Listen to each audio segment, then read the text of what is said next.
My name is Isabella Morgan, and I was 29 years old when I learned how casually someone who claims to love you can dismantle your dignity in public and still call it a joke. At the time, I'd been dating Donald Felton for just over 2 years.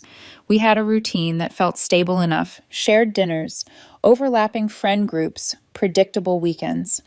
Nothing dramatic, nothing volatile. At least that's what I thought. That Friday night was supposed to be ordinary. 8 of us squeezed around a long table at a small Italian restaurant we'd been going to for years. Donald, me, a mix of his friends, my coworkers, and his cousin. Wine glasses clinking half-finished plates, the kind of night where everyone talks over each other and nothing feels serious. Until it did. The conversation drifted to celebrity cheating scandals, the kind of shallow topic people use to feel superior to strangers they'll never meet. One woman said she'd never date someone too attractive because hot people always cheat. It was meant to be a laugh. Donald laughed louder than anyone. "That's why I'm lucky," he said easily. Everyone looked at him. Then he pointed at me. "Honestly, Isabella is so unattractive, I never have to worry about her cheating on me. Like, who's even going to want her?" The table went silent so fast it felt physical, not shocked, embarrassed. The kind of silence people fall into when they don't know whether to laugh or intervene. A couple of nervous giggles followed. Someone stared at their wine. My coworker shifted in his seat. Donald didn't stop. "Look at her," he continued, smiling like this was playful banter. "She dresses like she buys clothes in bulk from clearance bins. That haircut says she gave up years ago. But hey, she's sweet and has a decent job, so it works." I put my fork down slowly. "Interesting theory," I said. He waved his hand. "Oh, come on, don't be sensitive. You know I'm joking." The word joking sat between us like an accusation, as if my discomfort was the real problem. Dinner continued in fragments after that. I barely tasted my food. I paid my share, said goodnight, and left with my back straight and my stomach hollow. Later that night, he texted, "You're not actually mad, right, Lowell? I love you." I didn't reply. The next morning, I stood in front of my bathroom mirror longer than usual. I really looked at myself, the body I'd stopped caring for. The clothes chosen for comfort instead of confidence, the reflection of someone who had learned to stay small, to keep the peace. He wasn't entirely wrong. And that was the part that hurt the most. Something shifted quietly inside me that morning. Not anger, not revenge, just resolve. I decided I was done agreeing with someone else's low opinion of me, especially someone who claimed to love me. Not for him, for me. I didn't announce my decision to anyone. There was no dramatic speech, no ultimatum, no promise whispered into the mirror. I just started doing things differently, quietly, consistently, as if I were correcting a long-term mistake no one else needed to know about yet. The first change was small. I texted a coworker who had been trying to get me to join her gym for months. She replied immediately, sent me the name of her trainer, and added a smiley face like she'd known this day would come. I booked a session before I could overthink it. If I hesitated, I knew I'd talk myself out of it the way I always had before. The gym was humbling in a way that felt honest. No one cared who I was dating. No one knew what had been said about me over dinner. My trainer didn't treat me like a project or a joke, just another woman who wanted to feel better in her own skin. We talked about strength, about consistency, about realistic goals. I left that first session sore and strangely energized, like I'd done something overdue rather than extraordinary. For the first time in a long while, my body felt like it belonged to me again. A few days later, I went to a real salon instead of the cheapest walk-in place near my apartment. I told the stylist I wanted something that made me look intentional. She smiled, asked questions, actually listened. When I looked at myself afterward, I barely recognized the woman staring back, not because she was suddenly stunning, but because she looked awake, present, like she hadn't given up. The wardrobe came next. I spent an entire weekend going through my closet, pulling out clothes I'd kept out of habit, guilt, or convenience. Anything worn thin, shapeless, or chosen because it helped me disappear went into a pile on the floor. I donated most of it. Then I went shopping, real shopping, and bought clothes that fit my body, as it was not as I'd been told it should be. Jeans that hugged instead of hid, shirts that felt deliberate. It wasn't about becoming someone else. It was about finally treating myself like someone worth dressing well. Donald noticed within days. "You changed your hair," he said one evening, his tone casual, but his eyes sharp. I liked it longer. "Time for a change," I replied. He nodded slowly, like he was cataloging the information rather than responding to it. Then he glanced at the gym bag by the door. And you joined a gym, he asked. Since when do you care about that stuff? Since now. There was a pause just long enough to feel intentional. This isn't because of what I said at dinner, right? He asked. I was obviously joking. It's not about you, I said evenly. Something flickered across his face. Annoyance, maybe, or unease. What's that supposed to mean? It means I'm doing this for me. He didn't like that answer. I could tell by the way he went quiet, by the way his jaw tightened, as if I'd said something unreasonable. But he let it go, at least on the surface. The changes compounded faster than I expected. The gym became routine. The trainer adjusted my program as I got stronger. I learned how to eat without punishing myself, how to move without apologizing for taking up space. My body responded quickly, not in some dramatic overnight transformation, but in small, undeniable ways. More energy, better sleep, a steadiness I hadn't felt in years. And then there was the attention. It wasn't cinematic. No slow-motion walks or exaggerated compliments, just moments that made me blink twice because I wasn't used to them. The barista at my regular coffee shop remembered my name and asked about my day. A woman at the bookstore struck up a conversation and lingered longer than necessary. Someone at the grocery store smiled at me like I'd said something interesting even though I hadn't spoken yet. None of it crossed a line, but it existed, and Donald noticed that too. We went to brunch a couple of weeks later with the same group from the dinner. Same restaurant, same faces. This time, one of his female friends sat beside me and leaned in a little closer than before. You look really different, she said. In a good way. Have you been working out? I nodded. Yeah. It shows, she said, eyes lingering. Like, really shows. Donald cut in immediately. She's become kind of obsessed with it lately, he said with a laugh that didn't reach his eyes. A bit much, honestly. I go 4 days a week, I said calmly. Exactly, he replied. Excessive. His friend raised an eyebrow, but didn't argue. After brunch, as we were all leaving, she pulled me aside and asked for my number, saying her brother wanted workout advice. It sounded innocent enough, so I gave it to her without thinking much of it. That night, my phone buzzed. My brother doesn't need workout advice. The message read, I just wanted your number. Want to grab coffee sometime? I stared at the screen for a long moment before handing my phone to Donald. He exploded. What the hell is this? He demanded. She has a boyfriend. So you're mad that someone hit on me? I asked. I'm mad that my friend is being shady, he snapped. You told a table full of people I was too unattractive for anyone to want, I said quietly.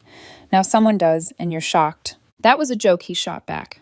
Why can't you just let it go? I did let it go, I said. I'm just showing you what she sent. He stared at the phone, then at me. Well, what did you say back? Nothing yet. You better tell her no. I was planning to, I replied, meeting his gaze. But I don't need your permission. That was the moment I felt it, the shift. Not just in how he saw me, but in how threatened he suddenly was by the version of me he hadn't designed.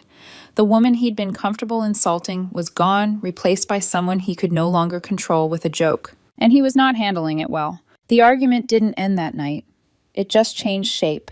Instead of raised voices, Donald shifted into something colder, quieter, questions, casual comments that carried accusations if you listened closely enough. He started asking where I was going when I grabbed my gym bag, how long I'd be gone, who trained at that hour. At first I answered without thinking. We'd been together for 2 years.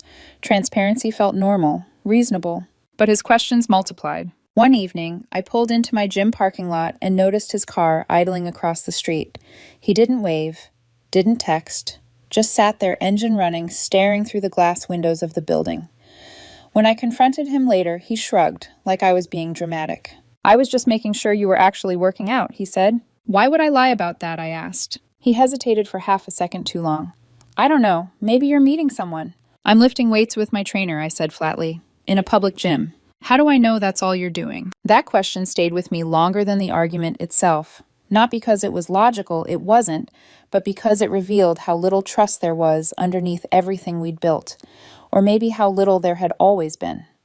I started replaying moments from the past comments I'd brushed off jokes that only landed at my expense.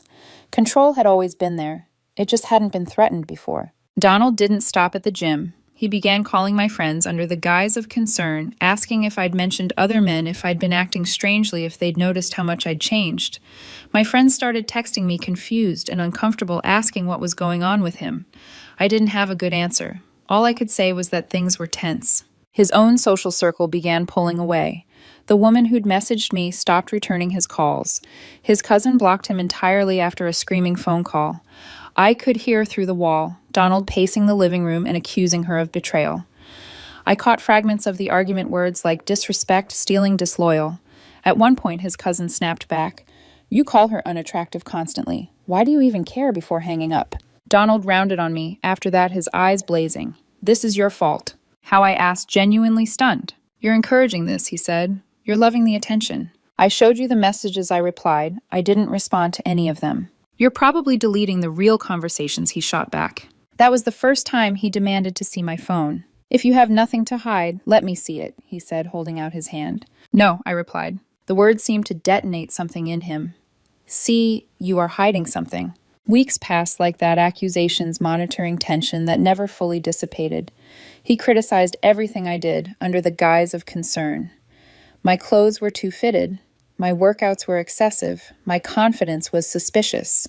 If I smiled at my phone, he wanted to know why. If I came home tired, he wanted to know where I'd been. Then he crossed a line I didn't know how to uncross. My mother called me one afternoon, her voice tight with worry. "Isabella, are you okay?" "I'm fine," I said, confused. "Why?" "Donald called me," she replied. "He said you've been acting erratically, that you're seeing other people and might be having some kind of breakdown." I felt something cold settle in my chest. I explained everything. The dinner, the changes, the paranoia. My mother listened quietly, then exhaled.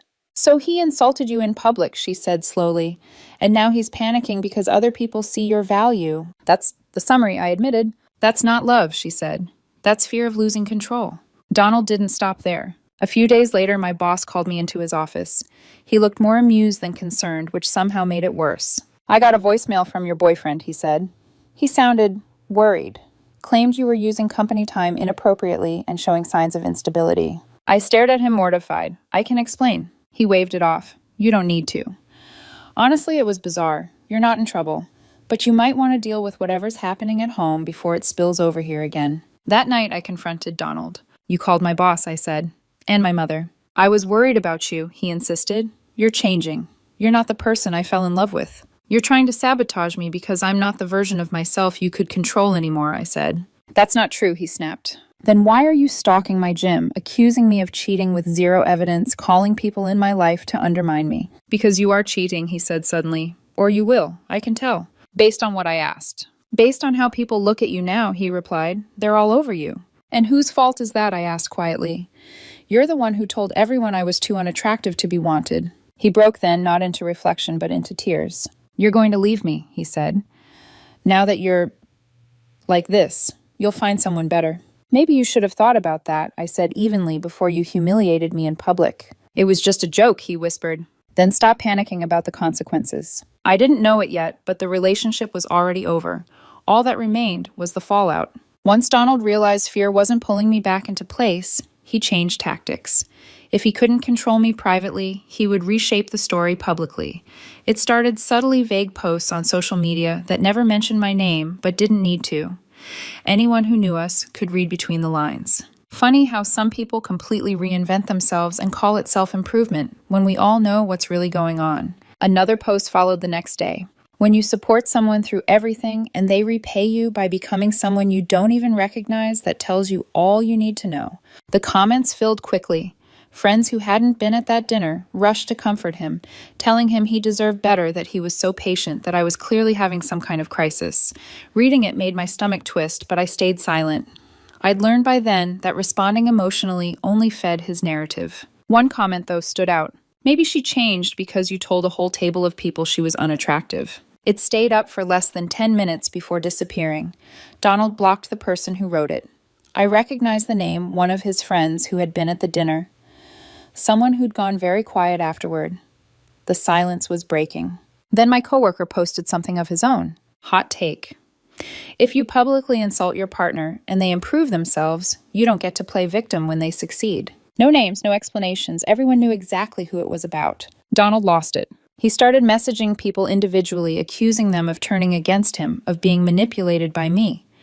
He contacted my coworker's workplace, sending screenshots and claiming harassment. His boss told him to stop contacting their office immediately. That only fueled Donald's sense of persecution. Around that time, Maya, the friend who had first asked me out, reached out again. "I'm done with his drama," she wrote. "He's telling people I'm trying to steal you. I just wanted to apologize for putting you in the middle of this.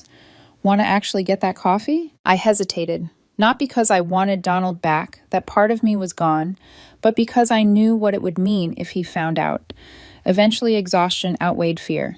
"Okay," I replied. "Coffee." We met downtown, public place, middle of the afternoon. Nothing secretive. We talked about work, mutual friends, how surreal the last few weeks had been.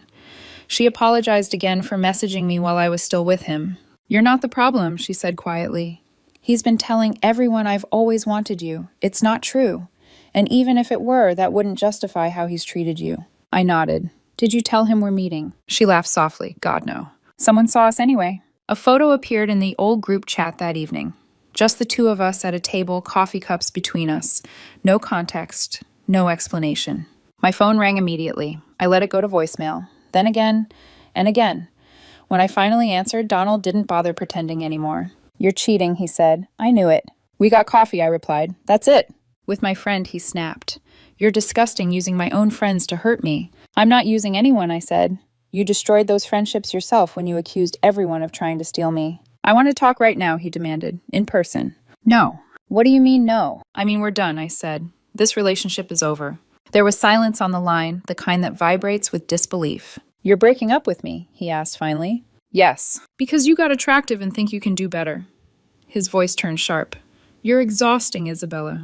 You've changed." "I've stopped accepting being treated like a joke," I said.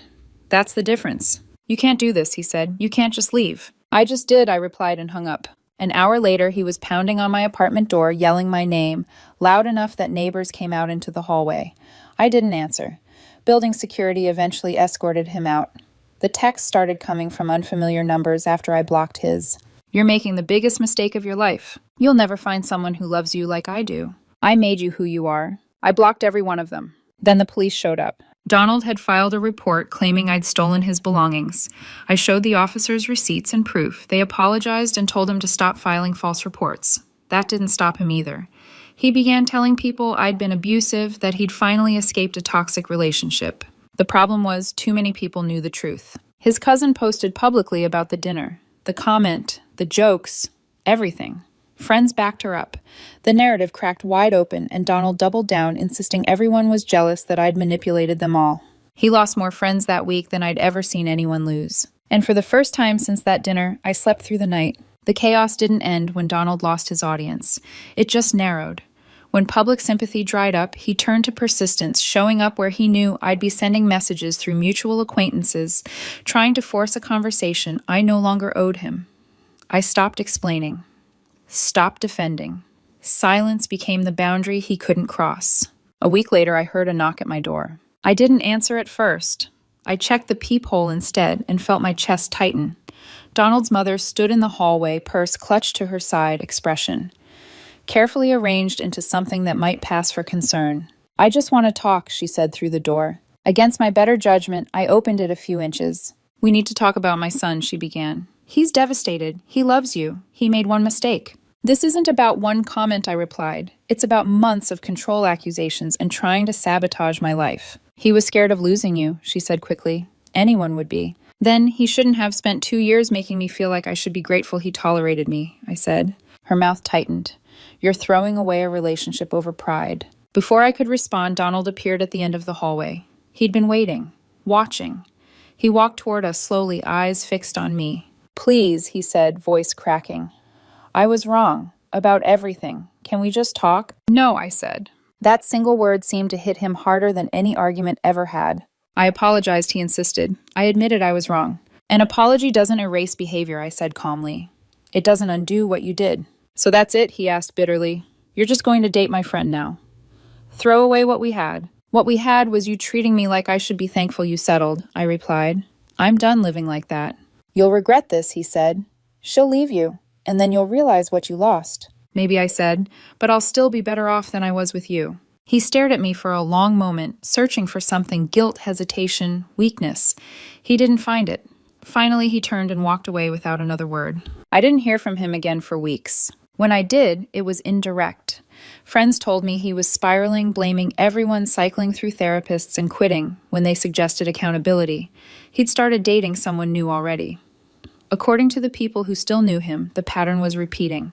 Jokes about her appearance disguised as humor, comments framed as concern. I didn't feel vindicated, I felt detached. Maya and I dated for a while, slowly, carefully.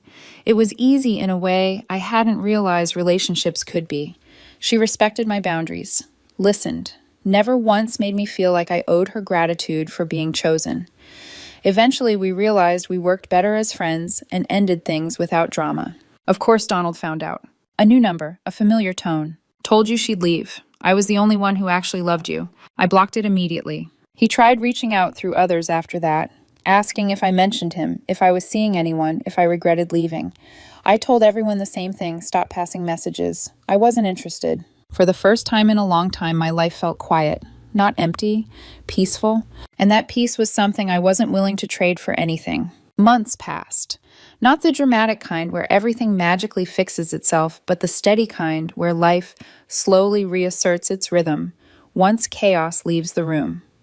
I kept going to the gym, not obsessively, not performatively, just consistently. I liked feeling strong. I liked how my body carried me now, how my mind felt clearer when I moved with intention. The clothes stayed too. It turned out I enjoyed looking put together, not because I wanted attention, but because it felt like respect, something I'd denied myself for a long time. Donald drifted further into the background of my life, though. Echoes of him still reached me through people we both once knew. He'd lost most of his friend group.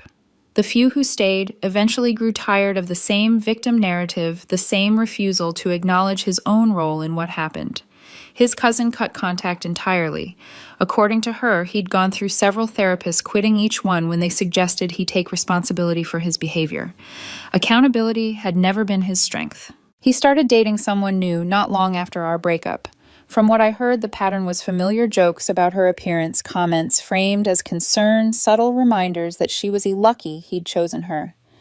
People don't change patterns they don't see as problems. As for me, life was genuinely good. I met someone new through a work friend, Ethan. He was calm, thoughtful, and refreshingly direct. He didn't tease at my expense or test boundaries to see how much I'd tolerate. When I told him about Donald, he didn't laugh or minimize it. He said that to you in front of people, he asked, stunned. Yes, and then panicked when you stopped believing it, he shook his head. That's not insecurity, that's control. Dating Ethan felt different from the start. There was no sense of auditioning, no need to prove my worth. We were equals. That alone made it worth everything I'd gone through. A few weeks later, I ran into Donald by accident. A restaurant downtown. I was there with Ethan halfway through dinner when I felt that strange sensation of being watched. I looked up and saw Donald across the room with his new girlfriend. He froze when our eyes met, a visible double take he didn't even try to hide. He kept staring. His girlfriend noticed and said something to him, irritation clear on her face. When we got up to leave, Donald was gone. His girlfriend sat alone at the table, phone in hand, shoulders tense. As we passed, she glanced up, exhaustion written all over her face. Ethan nodded politely. She nodded back, the briefest moment of shared understanding passing between strangers. Was that him? Ethan asked once we were outside. Yes. Yikes, he said gently. He looks miserable. I didn't feel triumphant. I felt finished. That was the real lesson in all of this. Not revenge, not proving someone wrong, not watching them spiral. When someone disrespects you publicly, that's a choice. When they make you feel like you should be grateful for basic decency, that's a warning. And when they panic the moment you start valuing yourself, that's confirmation. Donald thought he could keep me by shrinking me, by convincing me I was unlovable, unchosen, lucky to be tolerated. He was wrong. Not about my appearance, that was never the point, but about my worth. I didn't change to hurt him. I changed because I finally believed I deserved better. I never cheated. Not because I was too unattractive, but because that's not who I am. He never actually knew me, only the version of me he could control. The woman who stayed quiet, the woman who laughed off insults, the woman who believed love meant endurance. That version doesn't exist anymore. Now I know my value. I don't accept disrespect. I don't confuse cruelty with humor or control with care. And that more than any transformation is what changed everything. Donald destroyed his own relationships by refusing to take responsibility. I just lived my life and stepped out of the blast radius. Natural consequences. My name is Cheryl DeLeon, and I'm 29 years old. For most of my adult life, I believed that being reasonable, patient, and emotionally mature would protect me from the kind of chaos people warn you about. I believed that if I communicated clearly and trusted the person I loved, things would sort themselves out. That belief is the reason this story exists. I had been with my boyfriend Ethan Collins for just over 2 years when everything began to quietly unravel. We moved in together 8 months ago, into my apartment, the same place I'd lived in for years before he came along. My name was on the lease, my furniture filled the rooms, my routines shaped the space. Ethan helped with utilities and groceries, and at the time that felt fair. I wasn't keeping score. I wanted a partnership, not leverage. I wanted the place to feel like ours, even though it had been mine long before him. About 3 months ago, Ethan told me his ex-girlfriend had reached out. Her name was Lauren. They had dated for 4 years before me, long enough to build shared memories and unfinished emotional threads. According to Ethan, they'd broken up because she wasn't ready for commitment. When he told me she'd texted him, he did it casually, like it was an afterthought, but he watched my reaction closely.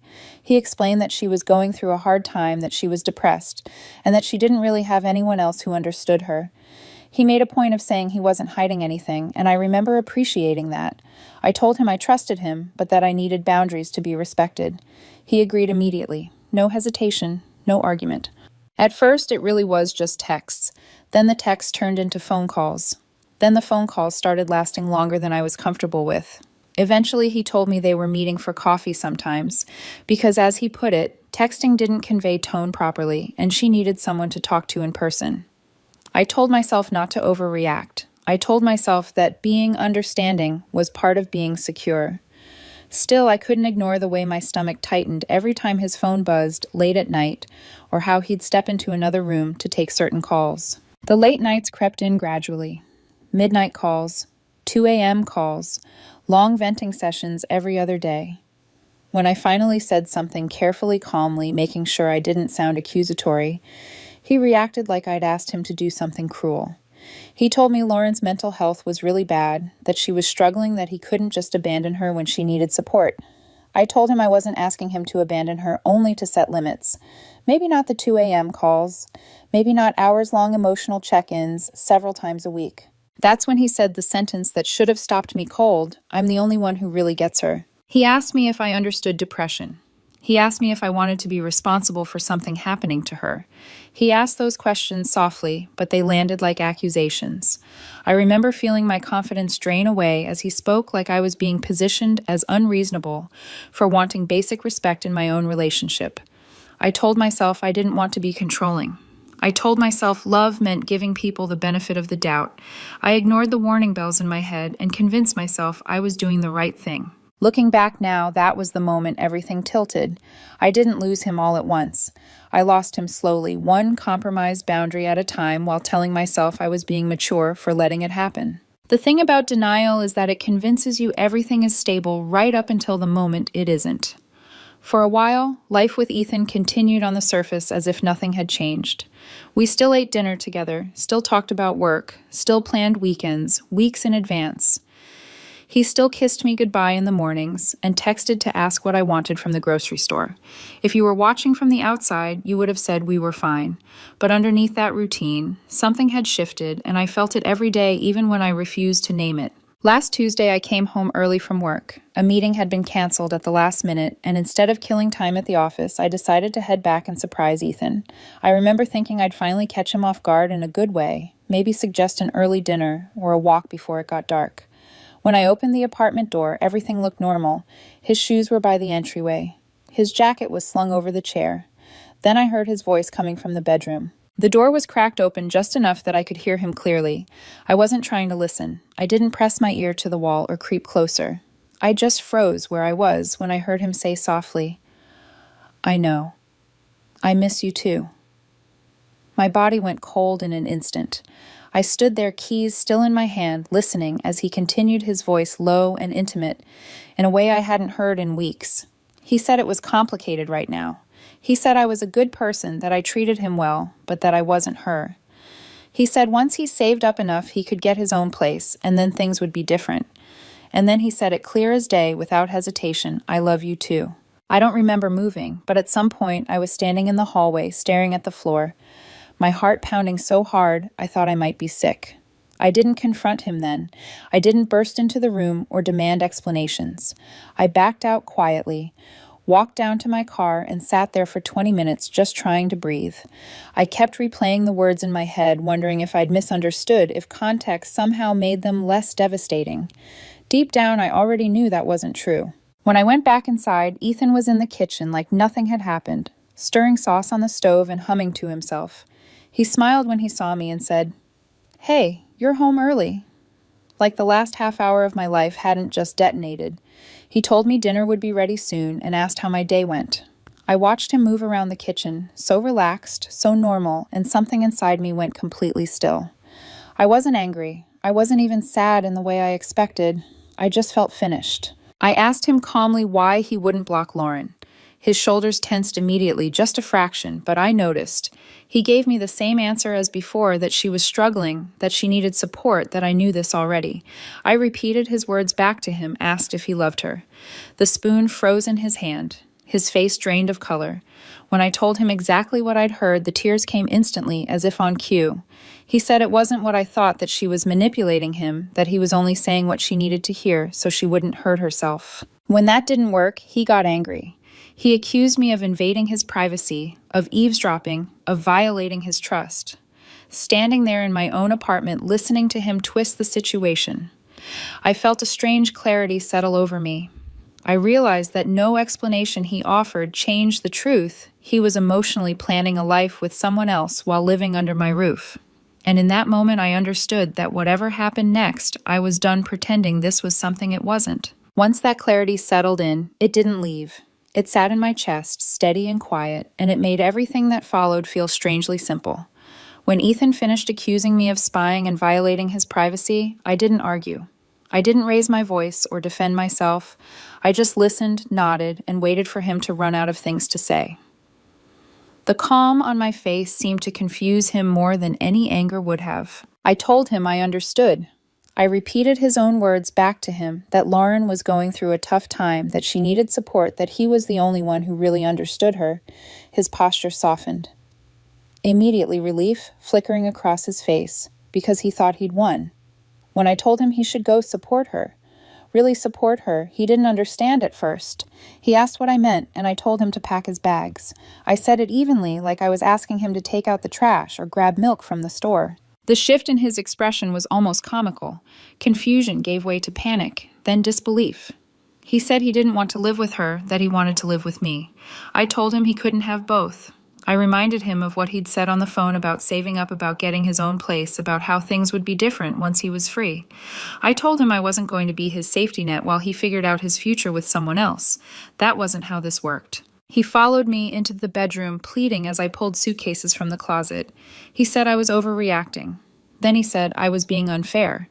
Then he tried bargaining, promising he'd block her, immediately holding his phone out to show me. By the time I started packing, his voice had gone hoarse from talking. I wasn't rough with his things. I wasn't angry. I folded clothes, neatly gathered toiletries, packed his shoes. It was methodical, almost therapeutic. Every item that went into a suitcase made my decision feel more real and more final. 45 minutes later, his belongings were in my car. He sat in the passenger seat, mascara from my earlier tears smeared down his cheeks, still trying to negotiate as if there was something left to salvage. He asked where we were going, and I told him the truth, that I was taking him to Lauren's place. He said he couldn't just show up there, that it would be humiliating, that she didn't have room for him. I told him that wasn't my problem. He talked to her every day. He told her he loved her. I was sure she'd be thrilled to see him. When I pulled up to the house, he went quiet. It was a nice place, a clean suburban home with a trimmed lawn and lights glowing warmly through the windows. I told him to get out of the car. He refused at first, crossing his arms like a child. So I got out, walked around, opened his door, and started unloading his suitcases onto the lawn, one by one. He scrambled after me, begging me to stop saying I was insane, saying normal people didn't do this. I told him normal people didn't plan to leave their partners while still living off them either. For a brief moment, as I looked at him standing there with his life piled around him, I almost felt bad. Almost. Then I remembered the sound of his voice saying, "I love you too," and the feeling passed. I got back in my car, drove away, and didn't look in the rearview mirror. I expected to feel something heavy, regret, guilt, doubt, but all I felt was calm. He had been moving toward that house for months. I had just shortened the distance. I hadn't even made it halfway home before my phone started ringing. Ethan's name flashed across the screen again and again, each call more frantic than the last.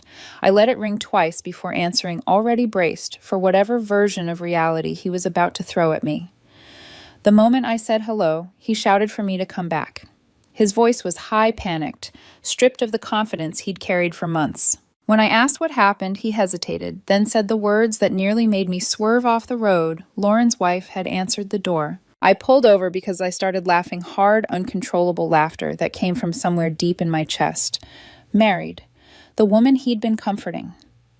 The woman he'd been telling he loved, the woman he was supposedly planning a future with, had a wife.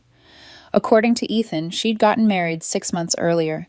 The wife had stood there on the porch demanding to know why a man she didn't recognize was on her lawn with suitcases accusing him of stalking and threatening to call the police. Ethan kept talking, but I barely heard him. He said Lauren had told him they were separated, that a divorce was coming, that things were complicated. He sounded shocked, betrayed, desperate to convince me and himself that he'd been lied to too. He begged me to come back and get him, said the wife was screaming and neighbors were starting to stare. I told him no. I told him to call an Uber, or his mother, or anyone who wasn't me. I reminded him that he'd been planning to leave me anyway, and that I was simply accelerating a timeline he'd already set in motion. When I hung up and blocked his number, the laughter faded into something quieter, but far more satisfying. I drove the rest of the way home, walked into my apartment, and was struck by how peaceful it felt without him there. I made myself a sandwich, turned on a movie I'd already seen, and went to bed early. For the first time in months, I slept deeply without waking up to the glow of his phone or the sound of whispered conversations in the dark. 3 days later, the fallout arrived at my door. Ethan's sister was the first. She didn't bother with pleasantries. She walked straight in and demanded I take him back, insisting he'd made a mistake and that he'd been manipulated.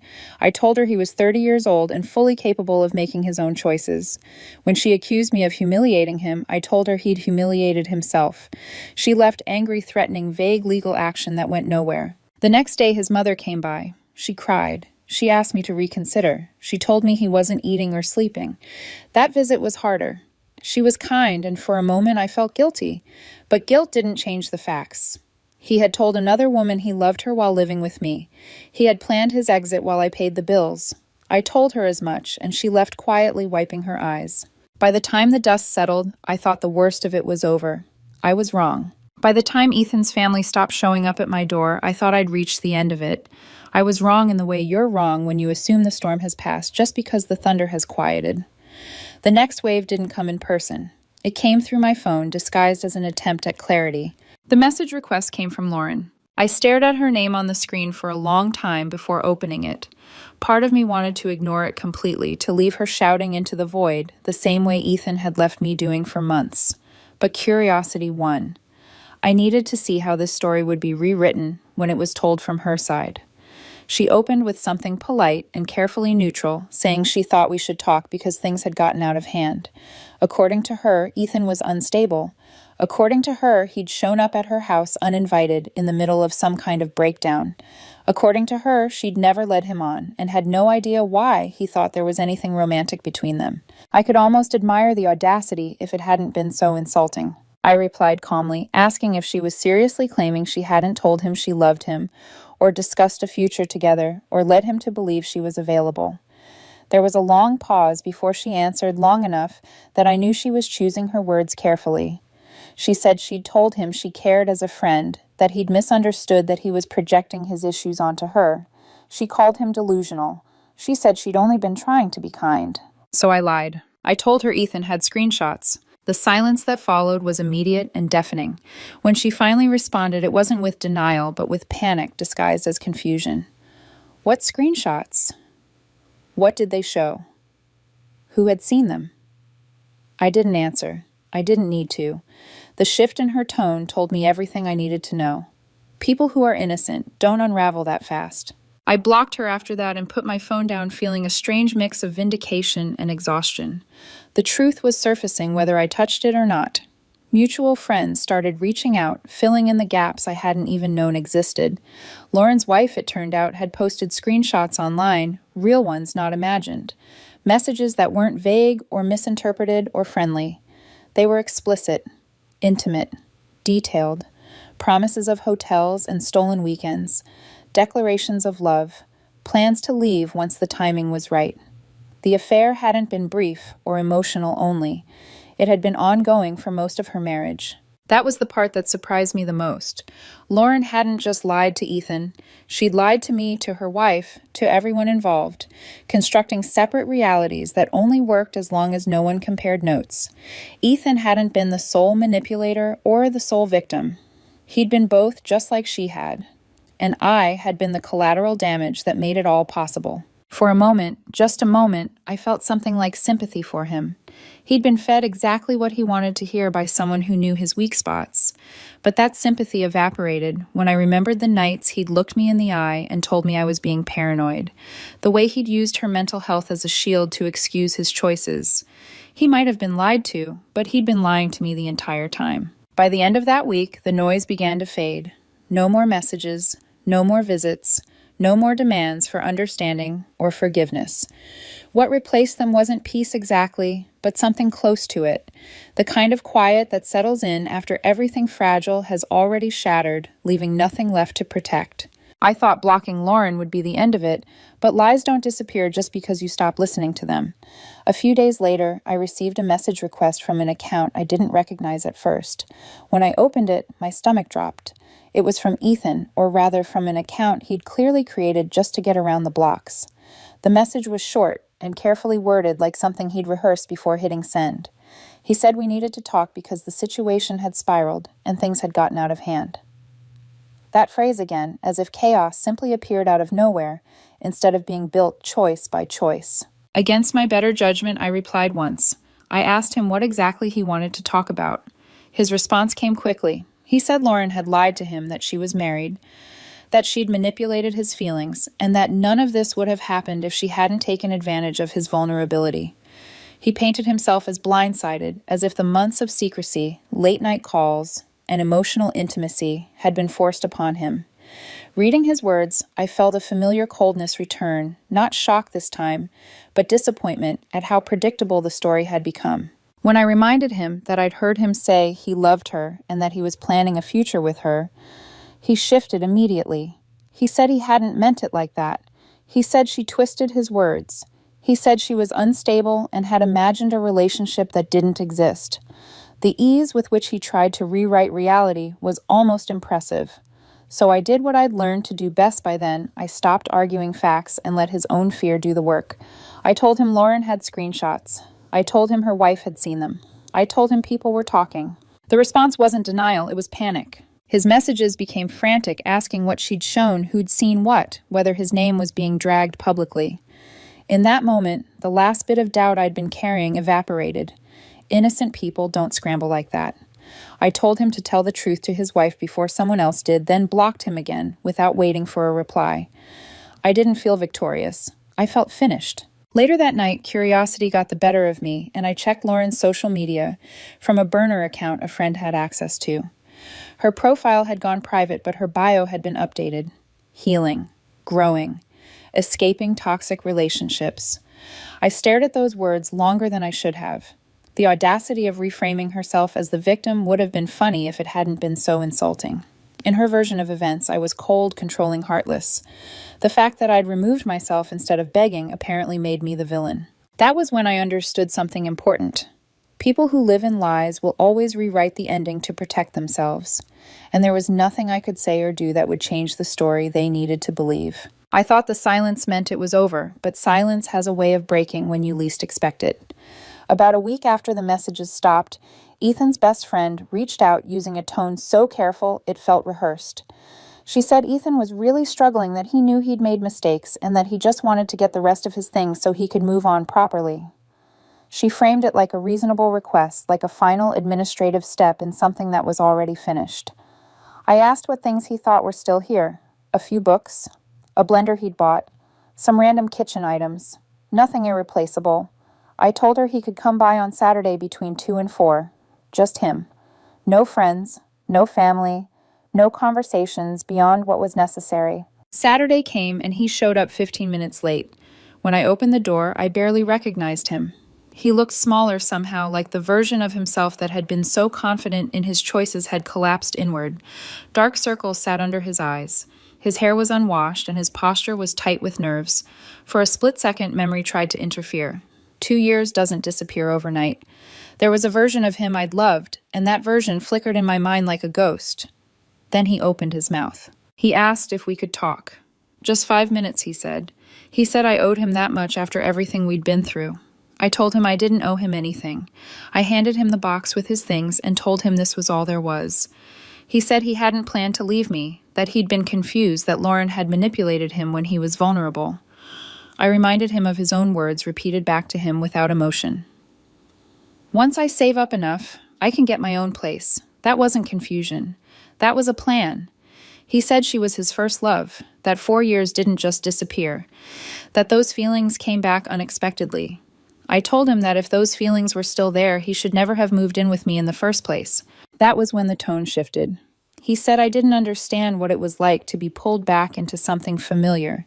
He said he was human. I told him being human didn't excuse lying to someone's face every day.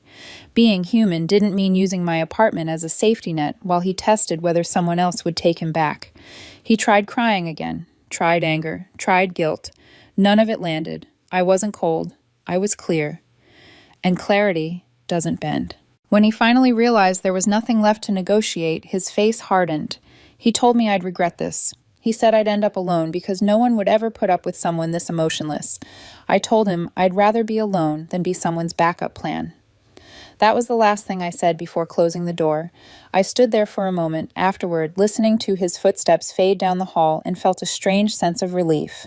Not triumph, not joy, just the quiet certainty that nothing more was required of me. The silence that followed wasn't immediate, but when it came, it stayed. No more messages from friends acting as intermediaries. No more unexpected knocks at my door. No more emotional appeals disguised as concern. It felt unnatural at first, like the ringing in your ears after a loud noise stops. I kept waiting for another wave, another attempt to reopen what had already been sealed shut. It never came. 2 weeks later, a letter arrived in my mailbox. An actual letter, handwritten 3 pages, folded carefully inside an envelope. I recognized instantly. Ethan's handwriting was neat and deliberate, the same way it had always been. I didn't open it right away. I left it on the counter for hours, unsure whether I wanted to invite his voice back into my head. When I finally did read it, I was surprised by the tone. There was no anger, no blame, no attempt to justify what he'd done.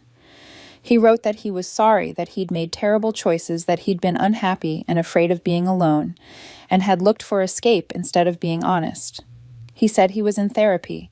He said he didn't expect forgiveness, only wanted me to know he never meant to hurt me and that I deserved better than what he'd given. I read the letter 3 times, not because I was considering responding, but because something about it felt like the final punctuation mark at the end of a long sentence. It didn't bring forgiveness exactly, but it brought something close to completion. I didn't reply. There was nothing left to explain.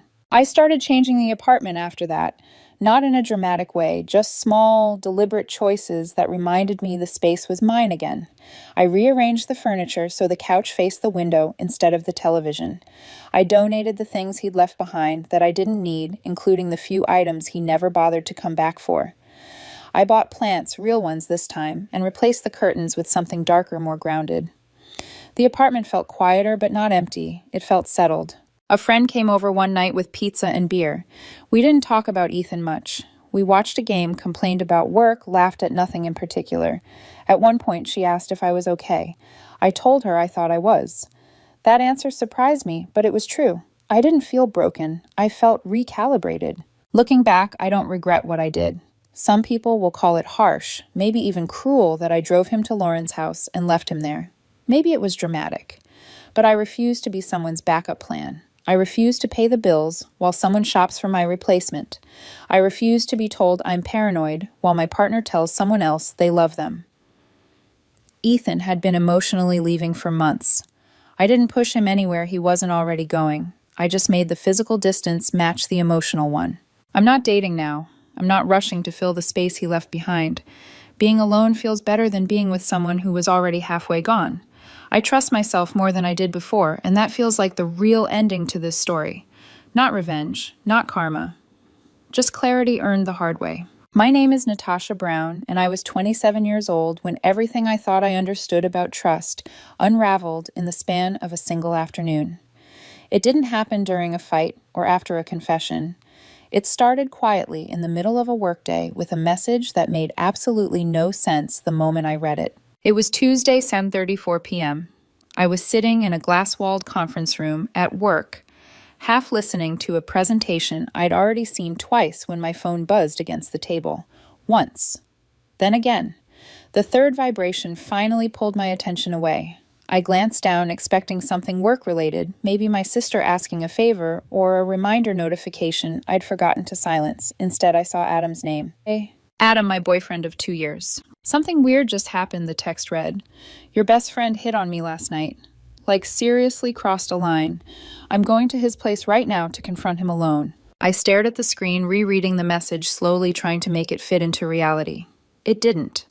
My chest tightened, not with anger, but with that cold, sinking feeling you get when your instincts are screaming before your mind can catch up. Adam wasn't impulsive. He avoided confrontation whenever possible, and Daniel, my best friend, was the last person I would ever expect to pull something like that. Daniel wasn't just a friend I grabbed drinks with occasionally. He'd been my roommate in college. He helped me move apartments 3 separate times without complaining. He stood beside me at my brother's wedding when half my family couldn't be bothered to show up. He was steady, almost painfully honest, the kind of person who over-explained himself just to avoid misunderstandings.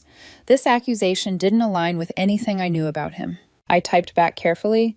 What exactly did he say, and why are you going to his place alone? The response came almost immediately. This is between me and him. You get emotional, Natasha. It would turn into a whole thing. I need to set boundaries myself. I'm already on my way. That sentence, you get emotional, hit harder than the accusation itself. Adam had never spoken to me like that before. It felt rehearsed, like justification instead of explanation. Something about the entire situation felt wrong, deeply and unmistakably wrong. But according to his text, he was already moving. I tried calling him. No answer. Then I called Daniel. Straight to voicemail. I sent a text instead. Hey, Adam says you hit on him last night. What the hell is going on? 3 minutes passed. Then my phone rang. Daniel's name flashed on the screen, and the second I answered, I knew this wasn't a misunderstanding. Natalie, sorry, Natasha, he said quickly, his voice tight and controlled. In a way, I recognized. That was his something is very wrong voice. I need you to sit down. My heart started pounding. What happened? Nothing happened, he said. That's the point. But something's about to happen, and you need to see this before Adam gets here. Before I could respond, my email pinged. Daniel had sent me a file, a PDF, 23 pages long. I opened it, and the room around me seemed to tilt. Screenshot after screenshot filled my screen, neatly organized, time-stamped, impossible to misinterpret. Conversations between Daniel and Adam that went back 3 weeks. The first week was harmless on the surface, small talk memes, casual questions about his day, suggestions that the 3 of us hang out more often. I felt a flicker of relief reading those until I kept scrolling. Week 2 changed tone. Compliments slipped in. Adam telling Daniel he looked really good at the barbecue, asking if he ever got lonely living alone. Then a photo appeared. Adam modeling a new outfit. Then another image loaded and my stomach dropped completely. Lingerie. By week 3, there was no ambiguity left. Adam asked if Daniel had ever thought about him that way, said he felt chemistry, suggested drinks, just the 2 of them, asked if Daniel wanted to come over when I was out of town. Every response from Daniel was consistent, deflecting, redirecting, pulling me into the conversation, clearly shutting it down without escalating. The final exchange was from the night before, Adam inviting Daniel over because he was bored and lonely, and Daniel responding immediately that it was inappropriate that Adam was dating his best friend and that he needed to stop. I felt nauseous. I called Daniel back, my hands shaking. He's setting you up, I said quietly. I know, Daniel replied. He's coming here to make a move. And when I reject him again, he's going to tell you I came on to him. That's why I sent everything now. I should have told you sooner, but I kept hoping he'd stop. I didn't hesitate. I grabbed my bag, told my boss I had an emergency, and left. I drove faster than I ever had, my thoughts racing ahead of the car, replaying every moment from the last few weeks, every time Adam had been unusually quiet, unusually guarded. When I pulled into Daniel's apartment complex, my fear hardened into certainty. Adam's car was already there. Daniel buzzed me up. He got here about 5 minutes ago, he said. I haven't opened the door. He's been knocking. I could hear it as I walked down the hallway. Adam's voice muffled through the door, pleading and sharp at the same time. Come on. I know you're home. We need to talk about this. I stepped up behind him and spoke before he could knock again. About what? He spun around. Shock flashed across his face, followed immediately by panic, then something colder calculation. Natalie, Natasha, what are you doing here? I met his eyes and felt something inside me settle into place. That I said calmly is exactly what I was about to ask you. For a brief moment after I asked the question, Adam didn't answer. He stood there in the hallway, shoulders slightly hunched, eyes flicking past me toward Daniel's door, as if calculating whether it might still open. The silence stretched long enough to confirm everything I already knew. Whatever he had planned for this confrontation, my presence had not been part of it. Natasha. This isn't what it looks like, he said, finally his voice dropping into that soft, wounded tone he used whenever he wanted sympathy instead of scrutiny. I told you Daniel crossed a line. I came here to handle it like an adult. Daniel opened the door before I could respond. He didn't step out immediately. He just stood there, arms crossed, face calm, in a way that only comes from having already surrendered to the truth. Then tell her, he said evenly. Tell her what you really wanted. Adam's jaw tightened. He looked at Daniel, then back at me, and I saw it happen in real time, the shift from confidence to improvisation. I already did, he said quickly. He made me uncomfortable last night, with his texts, with the way he talked to me. I didn't raise my voice, I didn't argue, I just said, show me your phone. He blinked. What? Your phone, I repeated, holding out my hand. Show me the messages where he hit on you. Adam hesitated, then scoffed lightly, like I'd asked something unreasonable. I deleted them. They were gross. I didn't want to keep seeing that. Daniel let out a short, humorless laugh. That's funny, he said, because I didn't delete anything. I pulled my phone from my pocket and opened the PDF. I watched Adam's face as I scrolled, watched the color drain from it as each screenshot appeared in sequence. The friendly check-ins, the compliments, the escalating flirtation, the lingerie photo, the invitations, the rejection. Every single one laid out cleanly chronologically, without commentary or exaggeration. That's taken out of context, Adam said too fast. You don't understand what we were talking about. I stopped scrolling and looked up at him. What context makes asking him to come over when I was out of town okay? He opened his mouth, then closed it. His eyes flicked to Daniel again, searching for an opening that wasn't there. I was testing him, he said finally. I wanted to see if he was really your friend. Daniel actually laughed then. A sharp, incredulous sound that echoed down the hallway. For 3 weeks, he asked, including sending me a picture of you in lingerie. Adam froze. I felt it instantly the moment he realized Daniel had said something he hadn't known I'd seen.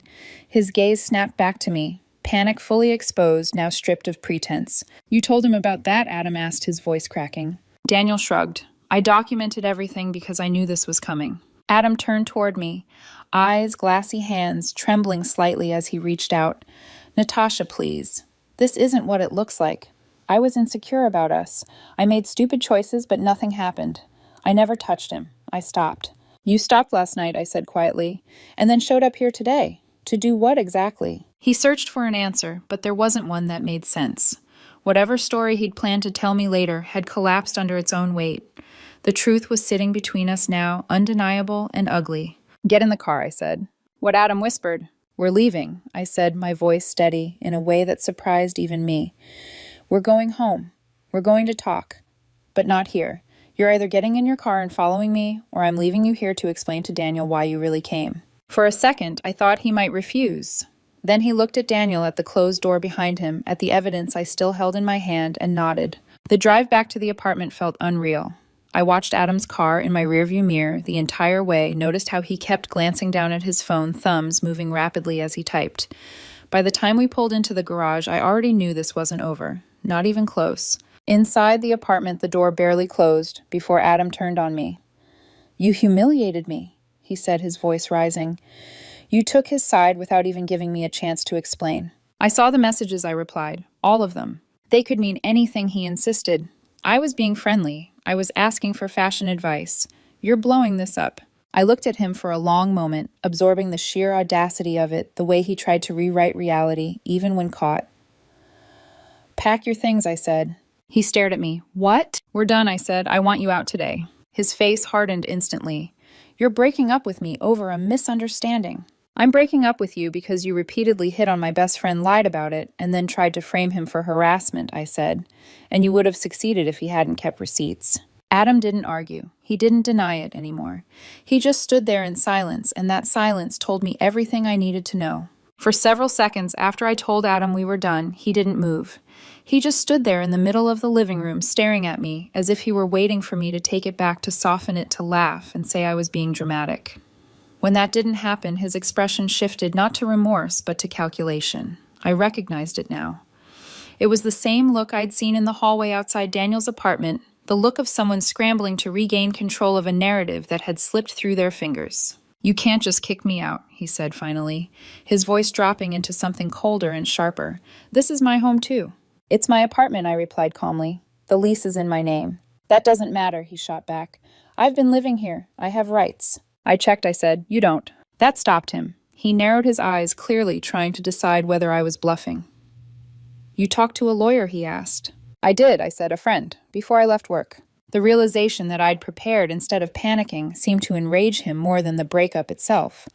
"So you planned this," he snapped. "You didn't even want to hear me out." "I heard you out for weeks," I said. "I just didn't know it." He scoffed and turned away, pacing the room. "You're twisting everything," he muttered. I was feeling insecure. I needed validation. That doesn't make me a villain. "No," I said evenly. "What makes you a villain is lying about it and trying to destroy someone else to save yourself." He spun back toward me. I didn't frame anyone. I met his gaze and held it. "What were you going to tell me after your confrontation with Daniel?" He opened his mouth, closed it, looked down. Silence stretched between us, thick and revealing. "That's what I thought," I said. He suddenly reached for his phone. "I'm calling my mom." "That's fine," I replied. "She can help you pack." He stared at me like I'd slapped him. "You're serious?" I've never been more serious about anything I said. He didn't call his mom right away. Instead, he stormed into the bedroom, slamming the door hard enough to rattle the picture frames in the hallway. I stood in the kitchen, arms crossed, heart pounding, not from doubt, but from the strange, delayed shock of realizing how close I'd come to believing his version of reality. 20 minutes later, the doorbell rang. When I opened it, I was greeted by a woman I'd spent 2 years trying to impress. Adam's mother didn't ease into rooms. She entered them, filling the space with volume and assumption. "What did you do to my son?" she demanded before I could say hello. "He's inside crying." "Hi to you too," I said calmly. "He hit on my best friend repeatedly, lied about it, and tried to set him up. I'm ending the relationship. He needs to collect his things and leave." Her mouth tightened as she stepped past me, already shaking her head. "That's not what he said." "I didn't expect it to be," I replied. She found Adam on the couch, exactly as she'd described. Head in his hands, shoulders shaking, performing devastation with impressive commitment. "Mom," he said hoarsely, "she's kicking me out." His mother shot me an accusing look. "Is that true?" "Yes," I said, "and I can explain why." "I don't need your explanation," she snapped. "Relationships are complicated. People misunderstand things." "Then you should look at this," I said, holding out my phone. She hesitated, then took it. I watched her face as she scrolled, saw the exact moment the defensive certainty cracked. Her eyebrows pulled together, her lips pressed thin. When she reached the lingerie photo, she stopped scrolling altogether. "What is this?" she asked quietly. Adam shot upright. "Mom, you don't understand." "You sent this?" she asked, cutting him off. "It wasn't underwear," he said quickly. "It was a bodysuit." She lowered the phone and looked at him, disappointment flooding her features. "You sent a picture of yourself half naked to your girlfriend's best friend," she said. "And you think the difference matters." He looked away. She turned back to me, her tone noticeably softer. "I'm sorry," she said. "I didn't know." "It's fine," I replied. "I just need him out today." Adam stood abruptly. "Half the furniture is mine." "Which half?" I asked. "The bookshelf, the coffee table, the toaster." "The bookshelf I bought when we moved in," I said. "The coffee table was your mom's. The toaster was a gift from your work." He opened his mouth, then tried again. "I paid for groceries." And you ate them, I said. That's how groceries work. At that moment, the front door opened again. My brother stepped inside, took one look at the room, and sighed. Wow, he said. We're already yelling. Love that. Adam's mother looked relieved to see another adult. Can you talk some sense into her? I've seen the screenshots, my brother replied. She's doing exactly what she should. Adam tried one last angle. I gave 2 years of my life to her. I cooked. I cleaned. You lived here rent-free for 6 months while she paid everything, my brother said flatly. That's not sacrifice. That's a perk. Adam's voice rose. This is financial abuse. My brother snorted. That's not what that means. His mother exhaled slowly, rubbing her temples. Sweetheart, she said to Adam, get your things. We'll talk about this at home. I'm not leaving, Adam said stubbornly. You are, I replied. You're not on the lease. If you refuse, I'll call the police for trespassing. You wouldn't. I pulled out my phone and started dialing. Fine, he snapped. Fine. The packing took nearly 2 hours. Adam tried to claim everything, the TV, the game console, the coffee maker, even the bath mat. His mother had to correct him repeatedly. The worst moment came when he grabbed a framed photo of us from the hallway. I'm taking this, he said. Why, I asked. Proof that you used to be someone different. He threw it against the wall. Glass exploded across the floor. My brother stepped forward. That's destruction of property. His mother grabbed Adam's arm. Stop, you're making this worse. Eventually, everything was loaded into her car. 3 trips. When Adam stood in the doorway one last time, eyes red, voice trembling, he said, You're going to regret this. Probably not, I replied. She pulled him away and the door finally closed behind them. The apartment went quiet. For a few seconds after the door closed, neither my brother nor I spoke. We just stood there in the wreckage, shards of glass on the floor, the empty space on the wall, where the photo frame had been, the faint echo of raised voices still hanging in the air.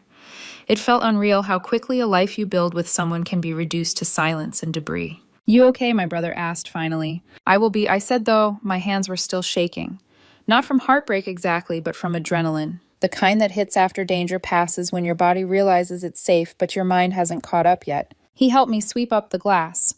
We ordered pizza and ate it standing at the kitchen counter, neither of us particularly hungry.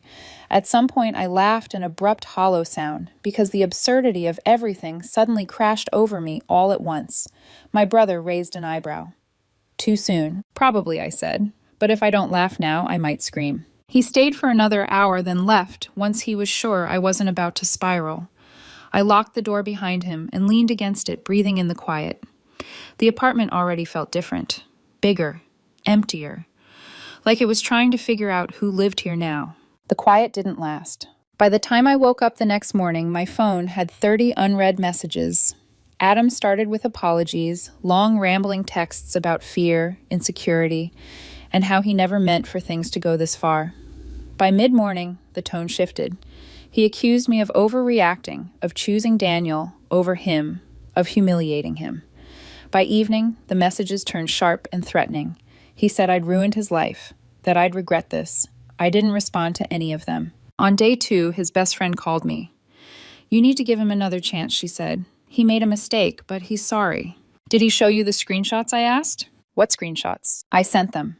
5 minutes later, she texted back, oh, never mind. On day 3, Adam showed up at my workplace.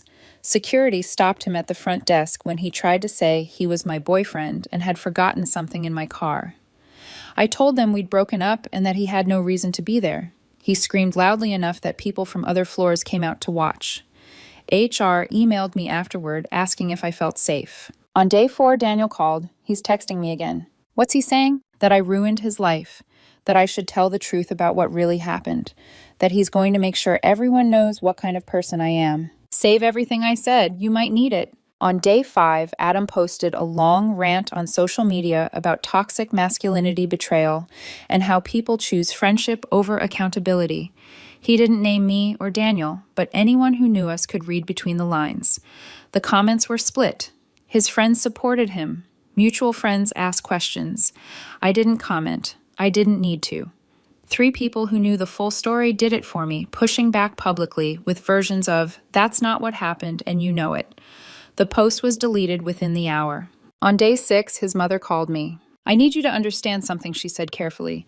My son has always struggled with boundaries, with honesty. I've been trying to get him into therapy for years. I appreciate you telling me, I replied, but we're done. I know, she said. I'm not asking you to take him back. I'm asking you to protect yourself. That word protect made my stomach twist. He's been talking about going back to your apartment, she continued, about making you pay. I'm not sure if he means you or Daniel. I'm worried. I thanked her and immediately called my lawyer friend.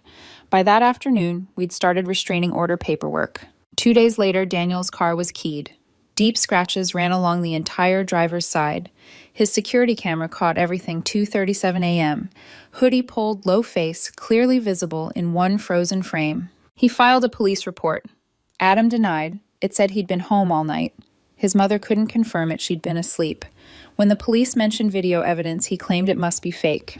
They gave him a choice: pay for the damage or face vandalism charges. He paid. His mother wrote the check. By day 10, messages started coming from numbers I didn't recognize.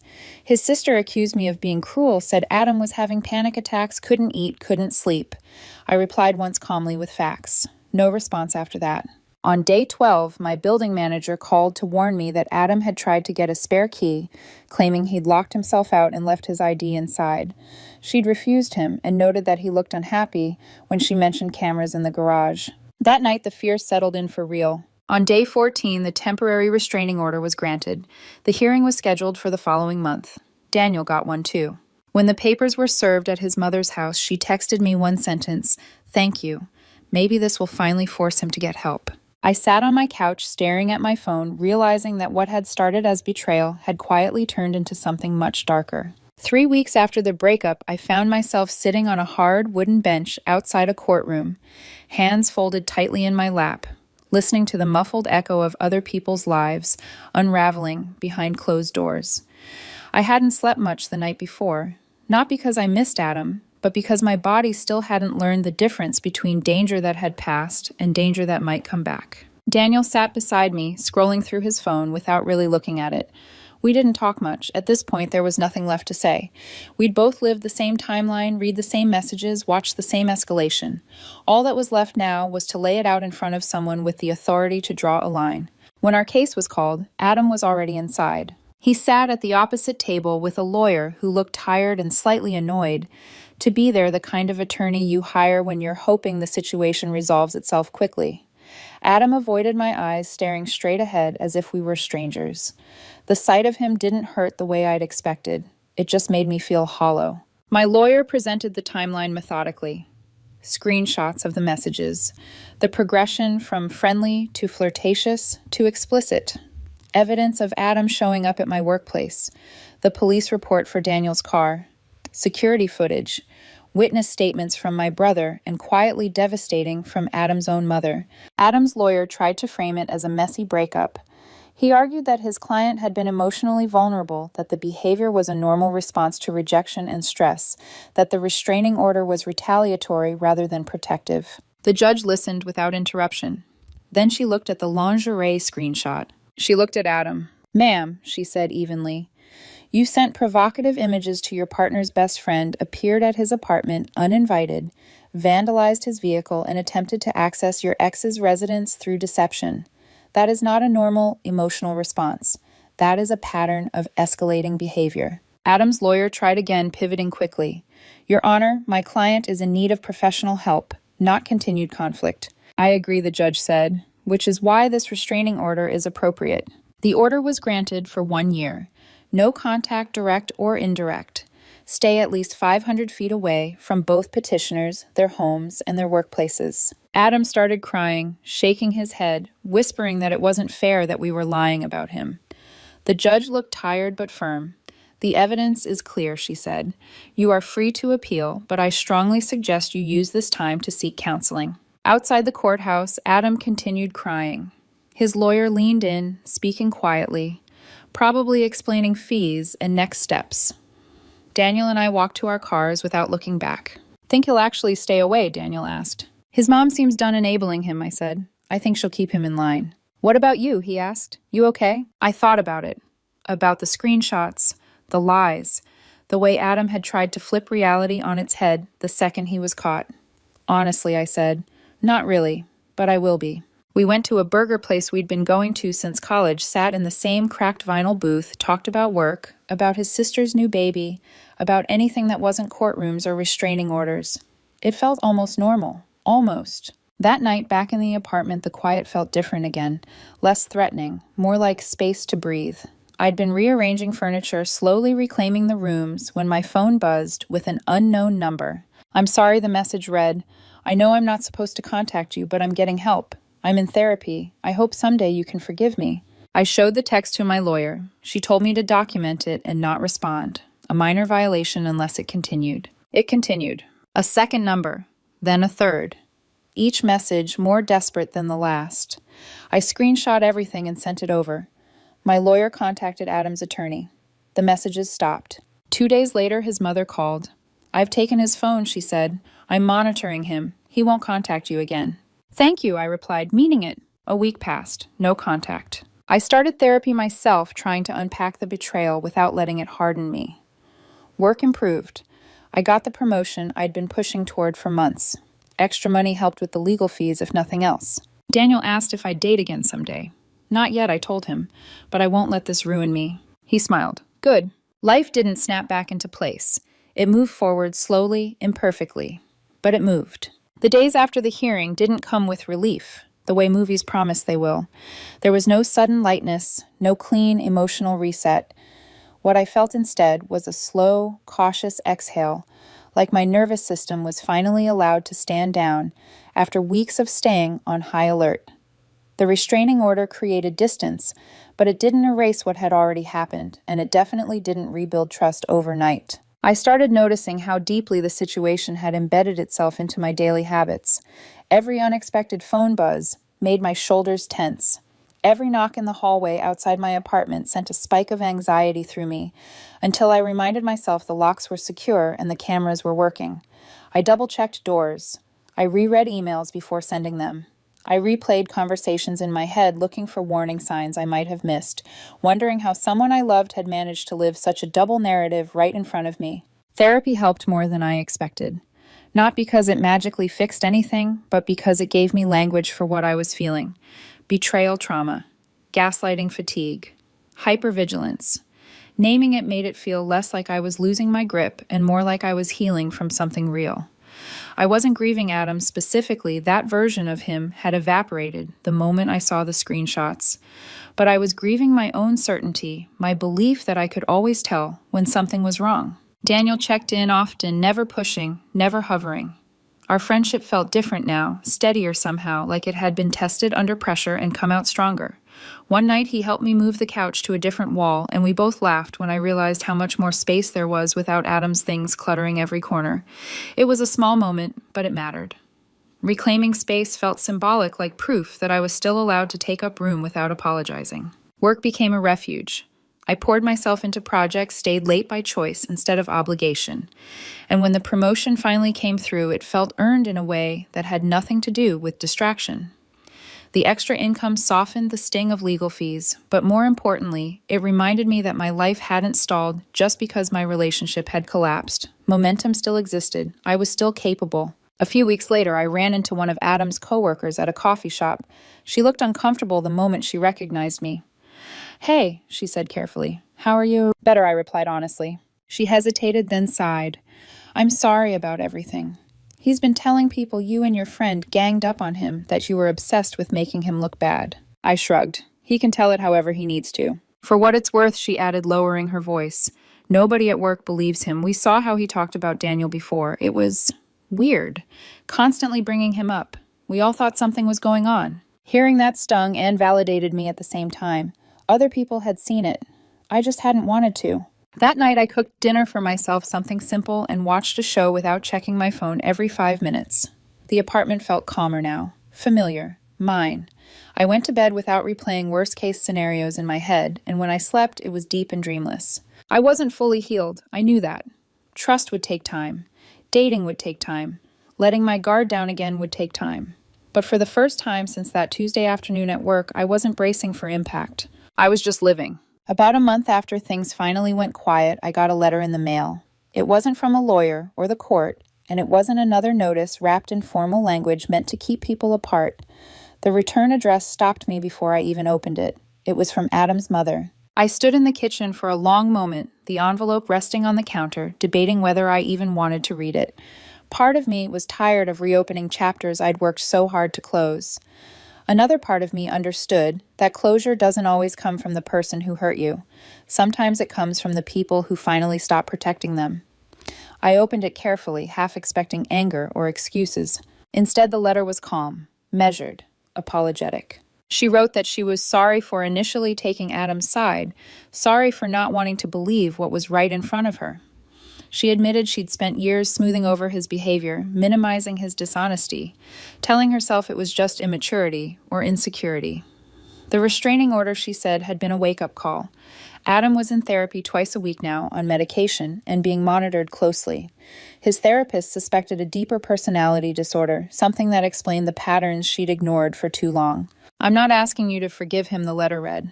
"And I'm not asking you to contact him. I just wanted you to know that he's getting help and that his father and I are making sure he follows through. Thank you for protecting yourself and your friend. I should have done that sooner." I read it twice, then folded it neatly and set it aside. It was strange to receive closure from someone who wasn't the one who betrayed me, but I accepted it for what it was, an acknowledgement, an endpoint. Life didn't suddenly become perfect after that. I was still cautious. I still caught myself second-guessing people's intentions, replaying conversations in my head longer than necessary. Trust once cracked doesn't snap back into place just because time passes. But the fear stopped running the show. Slowly, other things took up space again. Daniel came over one weekend with bags of greasy takeout and absolutely no intention of talking about feelings. We played video games, argued about which controller was broken, and ate like teenagers who didn't care about consequences. At one point, I realized I was laughing without forcing it, without feeling like I was borrowing joy from the future. It was just there. Work stayed steady. Therapy continued. I rearranged the apartment again, donated the last few things that reminded me of Adam, and kept the ones that reminded me of myself. The PlayStation stayed. The TV stayed. The rest didn't matter. I wasn't dating yet. I wasn't rushing myself. When Daniel asked if I ever planned to try again, I told him the truth. Eventually. Just not now. "That's fair," he said. "Don't let him ruin you for someone who hasn't even met you yet." Good advice, hard to follow, but I was learning. A few days later, I ran into another familiar face, someone who'd known Adam before I did. She looked uncomfortable, then relieved when she saw me. "I'm glad you're okay," she said. "He's been telling people a lot of things, but honestly, most of us saw this coming. We just didn't know how bad it was." Hearing that didn't make me feel smug or vindicated. It just made me feel grounded. My reality wasn't imaginary. My instincts hadn't been wrong. I'd trusted the truth when it mattered most. That night, I came home, cooked dinner, watched TV, and let the quiet settle without fear. I thought about how close I'd come to believing a lie, simply because it was delivered confidently, how easily things could have gone differently if Daniel hadn't spoken up, or if I'd chosen comfort over confrontation. I didn't spiral. I didn't catastrophize. I just acknowledged it and let it pass. That's where I am now. Single, a little bruised, actively healing, surrounded by people who showed up when it counted. Life didn't end when the relationship did, it just recalibrated. And for the first time in a long while, that feels enough.